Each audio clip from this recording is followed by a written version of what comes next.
I tell you, I do this all the time. But me and Tammy was out enjoying our Saturday by ourselves junking yesterday. Anybody know what junking is? We love to go junking.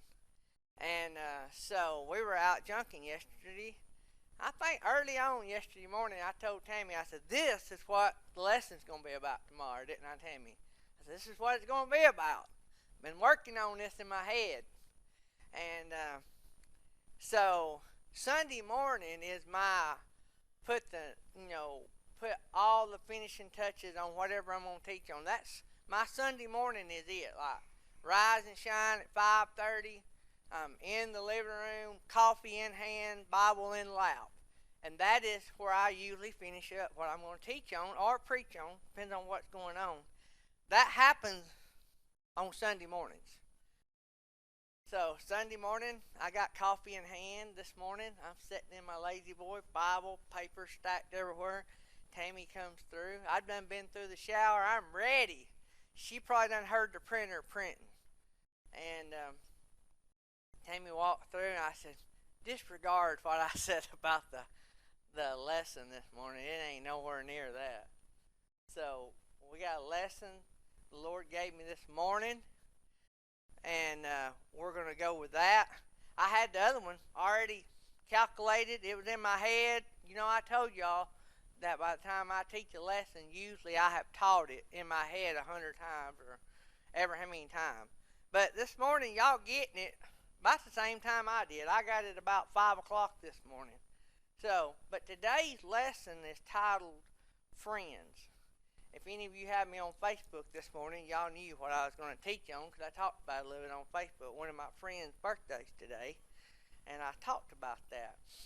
So, when the Lord gave me this message, I get online, I'm researching about what the Bible talks about friends, about what Jesus said, and all this, and it just got into something a lot bigger than I had when I got up. And so, anyway, we're going to jump into this and see what I can do or how big of a mess I can make out of it. So, we're going to start off in John 15, verses 13 and 14. And unless something's wrong, it should all be King James Version. So in John 15, 13 and 14, it says, greater love has no man than this, that a man lay down his life for his friends. Ye are my friends, if you do whatever I command you. So, the idea people have of friendships are a lot of times created based on what's going on in the world, right? TV shows, we even had a TV show one time, Friends. And a lot of people take their definition of things based off how the world defines it. We have that problem today. It'll always be a thing. And we talk about social media and TV. Social media is like the old TV. It just highlighted all the good and the bad, but mainly we see the bad. You know what I'm saying? The bad overweighs the good because and they hide it. They hide it in movies, and they hide it in TV shows, and they hide it in commercials. And so a lot of times the TV companies and all that, the people that produce the TV shows, they want to tell you what friendship really is. Most people don't really know what real friendship is. So, it's important that we look and see what real friendship is. Friendship is laying down your life, not dying. So, laying down your life would probably be, to make it more understandable, laying down your life would be laying aside your life. Like not making your life a priority when it comes to your friends. It is tough, especially in a world where we don't have, where every minute of our time is taken. I'm either hauling, me and Tammy junking, or we got the kids. And a lot of times those all intermingle. Like I'll haul load, I got 2 hours to kill. I go by and play with the babies, see Tammy, and then, we have to intermingle because our life is so busy. But laying down your life, putting your life aside, means that even though there's something you may want to do, you may have a friend that needs you.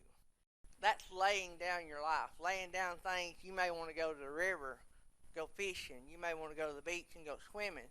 But you may have a friend that needs something. That's what it means by laying aside, laying down your life, the things that you want.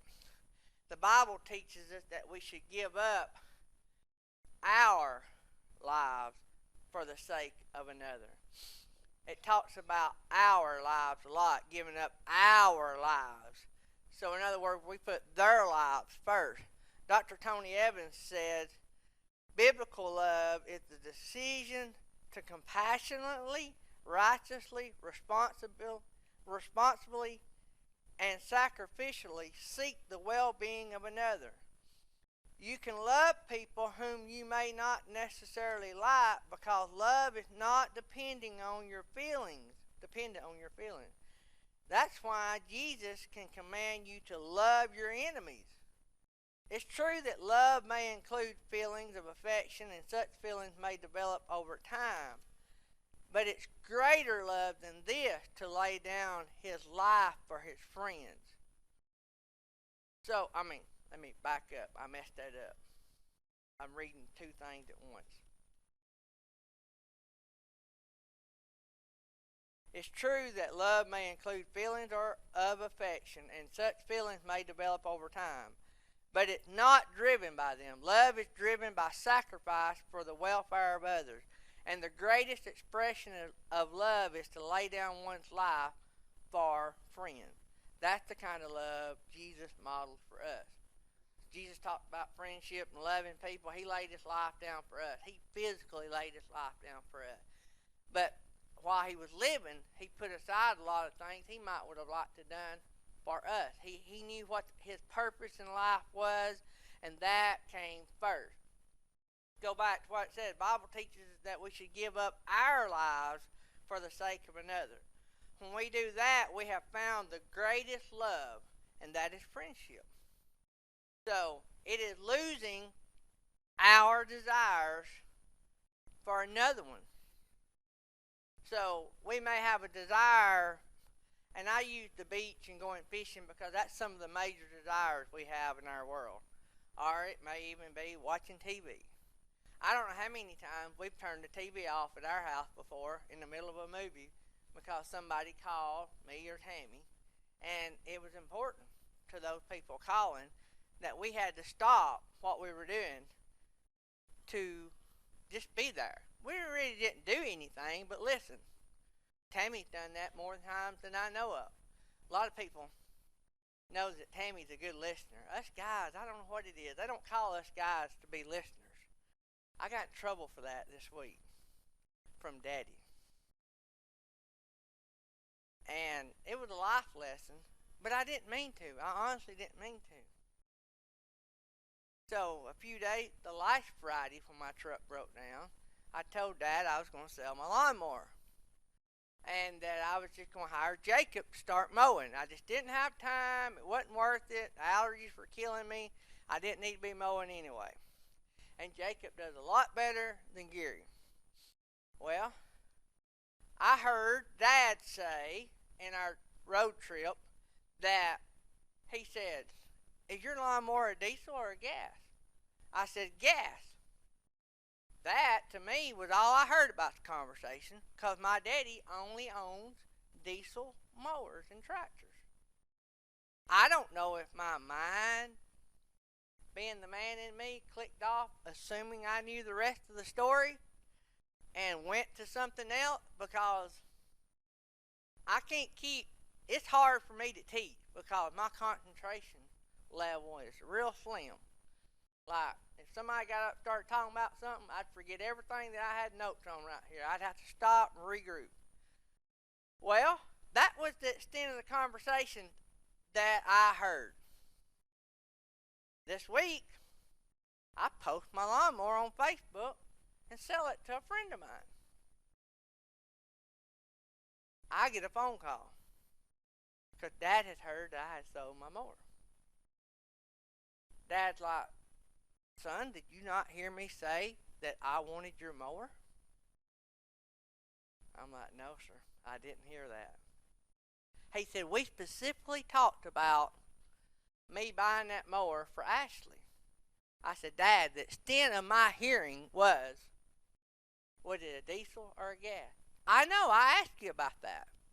In the middle of a long conversation to fix your truck. So, listening sometimes is a gift that I do not have, but I will try. I may hold the phone up sometimes and you may have to check on me. I'm sorry, I apologize. But my wife, she'll interact unless it's with me. If it's with me, I have to remind her a couple days later. I said, I told you, and I specifically name off. But I think she thinks my stuff is not important. But if you want to talk to somebody that'll listen, that's Tammy. Tammy gets all the phone calls. I just had to tell y'all why. Because I'm not a good listener, and I admit that in front of the church. So, it's losing our desires for another. It is forgetting our happiness for another. Going to the beach might make some of y'all happy. I like going to the mountains. But going to the mountains might make me happy. But being there for somebody is me sacrificing the mountains for being there for a friend. I had a friend one time, and I'm not saying this bragging, I'm just saying how you can be there. And how I have to work around my disabilities and I have this thing about visiting sick people. I would probably never make a great pastor. The Lord's going to have to shove me over in there and say, you got to go do this and push me to be a pastor because I don't think I'm qualified. I actually don't think I'm qualified to do this. So he has to push me up here a lot. But anyway, one time I had a friend having surgery. Pretty serious surgery. It is a surgery that has a near 100% success rate. And it's not that serious unless what? You're the one having it, right? But anyway, I couldn't be there. I could. I say I couldn't. But Gary wouldn't allow me to be there for it. Because that's not what when I'm sick, I love you guys. I don't want company. If I'm in a hospital fixing to have surgery, I love you guys. Send me a text.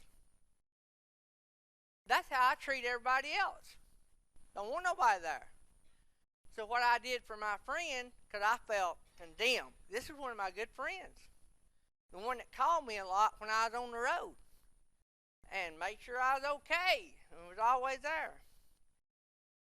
Because I knew he was surrounded by his family, and I know his whole family. We're all good friends. I sent him a text about this long, telling him, that I was praying everything went good. And I just stopped, and my prayer was through that text. I prayed for him through that text. He called me or texted me a few days later and talked about how much that meant to him. I didn't have to be there, but I was there, here. You know what I'm saying? I made a way around my disabilities, and I guess I call it a disability.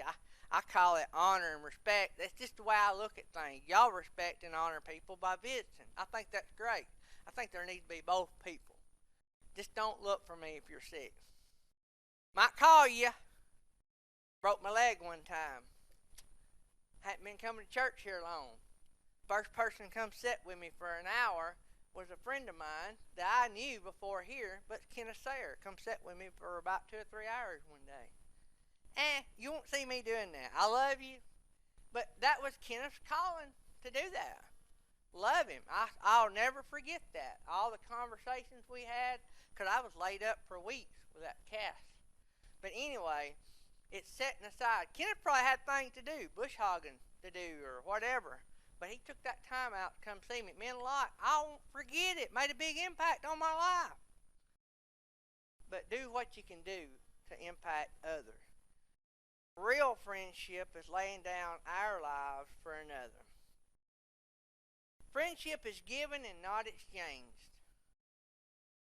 The Bible does not tell us that the greatest love is an exchange of one's life for that of another.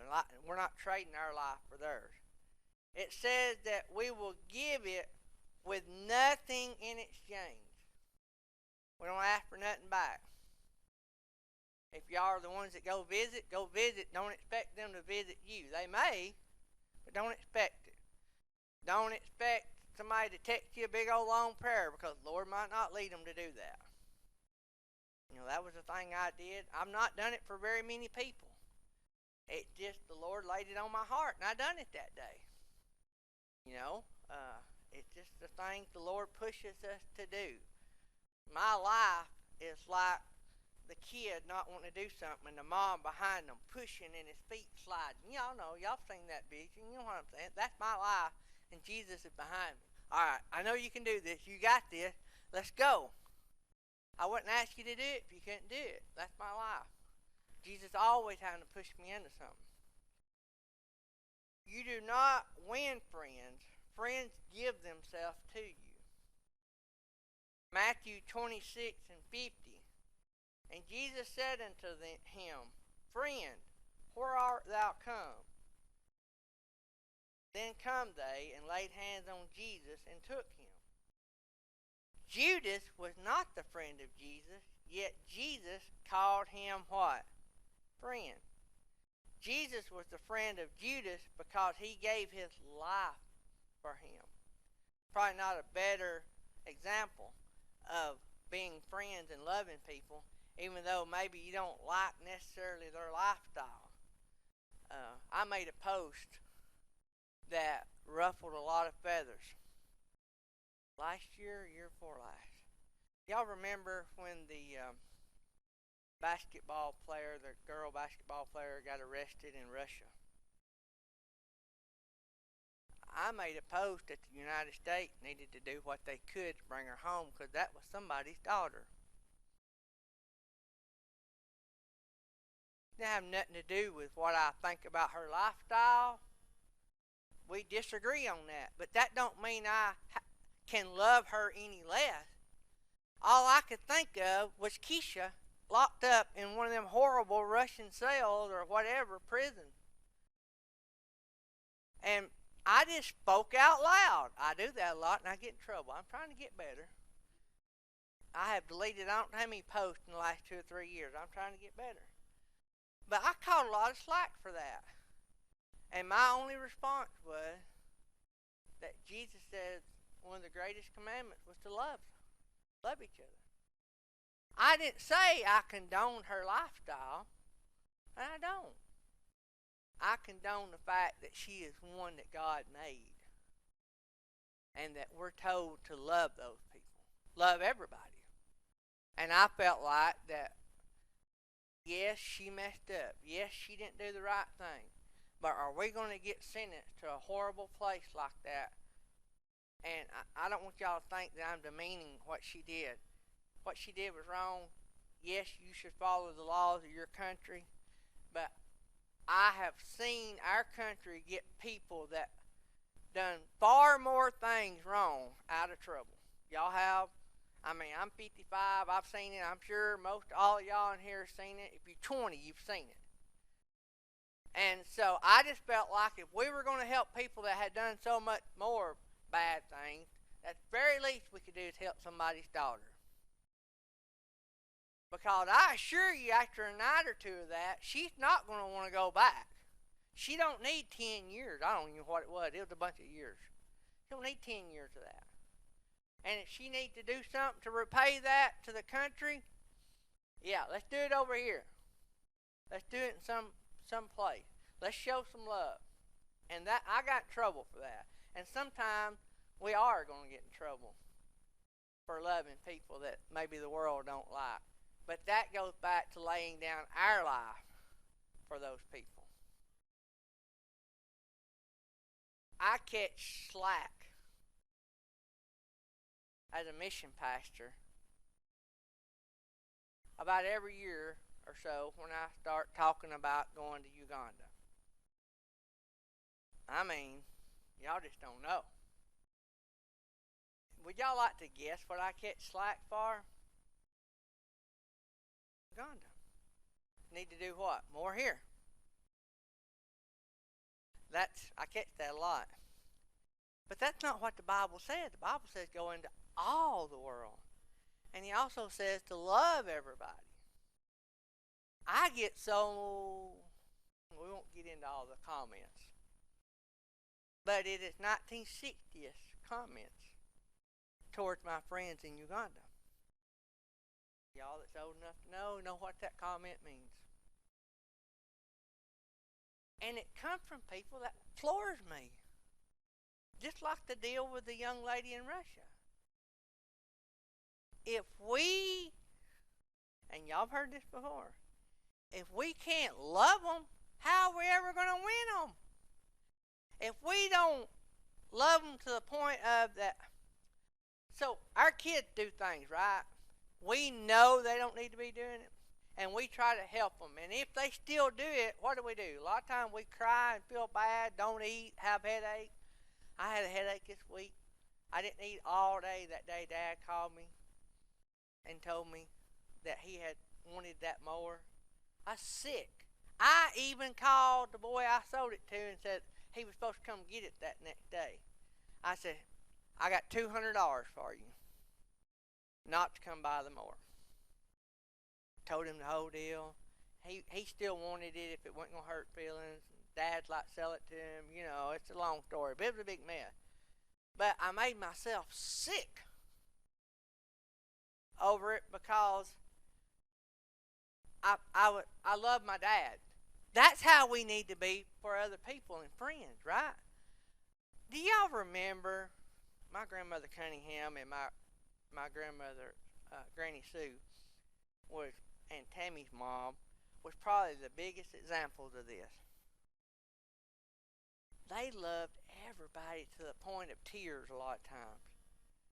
They would know so and so doing this, so and so doing that, and just them talking about it, they would just shed tears over it because they felt so bad these people were doing these things that they didn't need to be doing, that they were distraught over it because they knew better.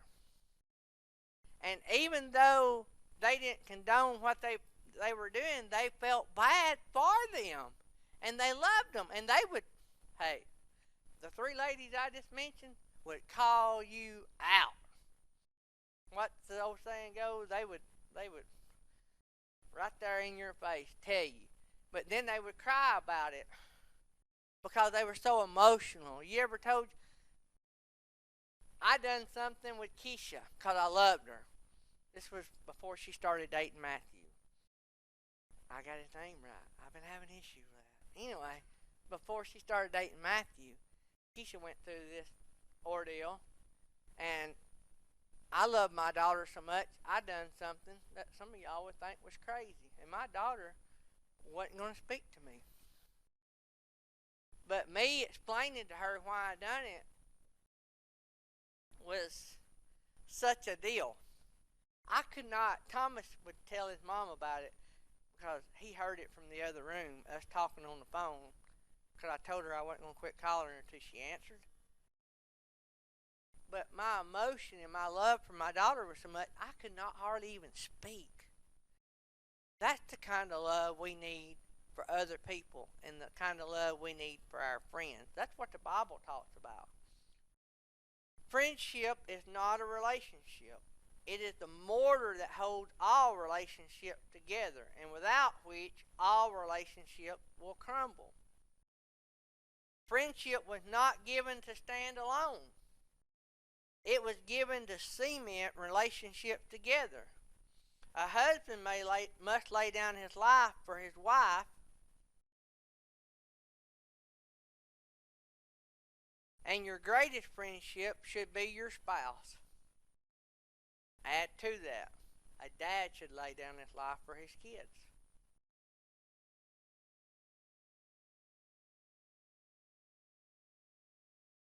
I wasn't the best dad when the kids were little. Not that I done anything to them, I just didn't do anything with them. They're both mama's babies for a reason. Now, Keisha is sort of a daddy's girl. She liked to hunt and fish. Yeah, she's daddy's girl. But rubber meets the road, it's mama. Uh, but when Keisha was preparing to go to college, and y'all, some of y'all have heard this story, I had always told my kids that, and we told Keisha this. Keisha had offers from a lot of, I'm bragging on her, but she's smart, talented, and she also had some disability scholarship that she could go to any school she wanted to, Alabama, Auburn. She had offers from Alabama, Auburn, Mississippi State, Jacksonville, several schools. And so I didn't want her picking a team based on a football team. I wanted her to pick a school based on where she would be happy and get the education she needed to do what she wanted to do. It was free. You don't want to get that opportunity once in a lifetime.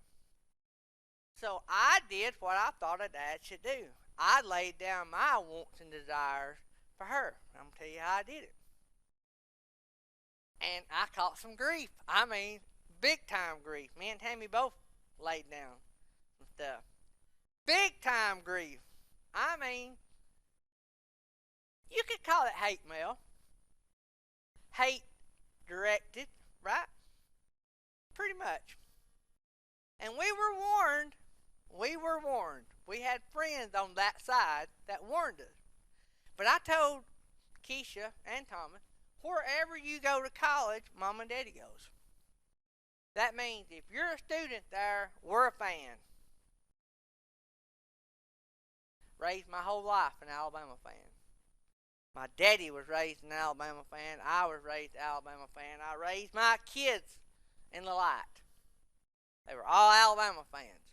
We all knew. And we had connections. Great seats. Free. Free. Keisha was going to go to Alabama. She wasn't going to visit nowhere else. But me, loving my daughter, for her to do the right thing, I said, sweetheart, you need to go visit these schools. They offered you a lot of money's worth of scholarships. You need to at least respect them enough to show up. She honored her daddy and went and visited all these schools and fell in love with Auburn. And she went to Auburn for 3.5 years, got a good degree, and she's got a great job in Madison, Alabama. And I'm one of the biggest Auburn fans there ever was. Does that hurt sometimes? I tell everybody, I said, you can take the boy out of Tuscaloosa. But it's hard to take Tuscaloosa out of the boy. I still know more about Alabama football and will. And biggest Nick Saban fan there ever was. Y'all hear me talking about him up here a lot. There's a reason. I follow him. You follow winners. Because winning and coaching transfers to a lot of different fields. But anyway, I had to, not just as a friend to my kids, but as a dad, I had to lay down my life for the love of my kids. And I've done that in some wild ways in the last few years. But it's because I love my kids. And we're to love people in that same kind of way. When you are a friend, so when are you a friend? That's the question. When are you a friend? Lost and dying, homeless, helpless? Is that the only time you're a friend? Friendship needs to be 24/7, 365. Some form or fashion. No, you're not going to talk to these people every day. No, you're not going to see them every day. But when something comes up, that's when you need to be willing. Are you willing to be a friend, regardless of your feelings? If you're going to be ridiculed, if you're going to be embarrassed, if you're going to be rejected, you're going to be considered undesirable, is your neighbor going to look at you in a funny way? Are you still going to be a friend? Because it's going to take that. Sometimes. Not all the time. Sometimes it's popular to be a friend. But I'm going to say that there's going to be times when you pass up the trip to the beach or when you give up your favorite football team that people's going to call you crazy and not want to come to your football parties. Even though when you was an Alabama fan, everybody was always invited. Auburn and Alabama people. Throwing that out there. The Bible talks about friendship in many places. Proverbs 18 and 24. A man that has friends must show himself friendly. There is a friend that sticketh closer than a brother.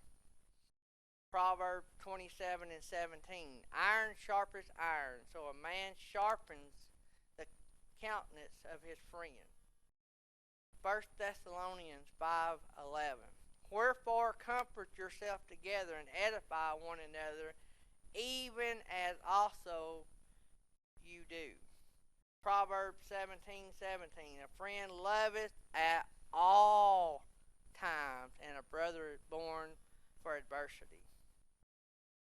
Proverbs 27 and 9. Ointment and perfume rejoice the heart. So does the sweetness of a man's friend by hearty counsel. Proverbs 27 and 6. Faithful are the wounds of a friend, but the kisses of an enemy are deceitful. Romans 1 and 12. That is, that I may be comforted together with you by the mutual faith, both of you and me. It's pretty important, friendship. Friendship is defined with love intermingled in that. And Jesus talked about love, and a pretty important thing.